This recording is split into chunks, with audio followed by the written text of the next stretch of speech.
biggest financial regret that I've ever had in life was purchasing a home back in 2021 for these three reasons.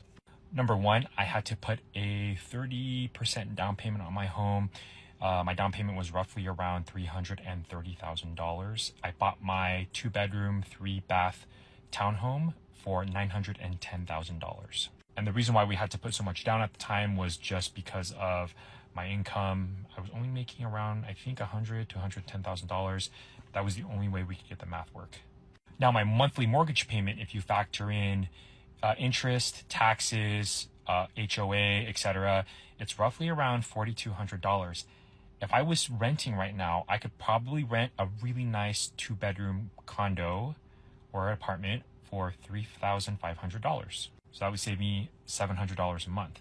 However, had I just not bought a home, I could have taken that $300,000 and $10,000, $20,000 that I used as a down payment and just invested in the stock market. We all know the stock market bottomed in 2022, and man, you see where it is today, right? Right off the bat, I know this is what everybody says. They should have bought Bitcoin when it was $1,000, right? We'd all be rich. But I thought it was crazy that he bought an almost $1 million townhome while making around $10,000 a month. I don't know if he has a partner that makes significant income or he had some sort of a savings nest egg, something along the lines of that, because the prices just don't add up. But we could go right over to the second part of the video. Number two, in the market that I live in, renting is actually cheaper than buying a home. Again, as I previously stated, I probably am paying an extra, $700 to $1,000 more per month by owning a home rather than renting one. And then number three, owning a home is just really, really overrated.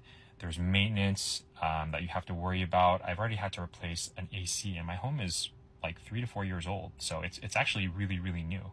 I'm sure at some point I'm going to have to replace a dishwasher, a washer and dryer. Owning a home is not cheap.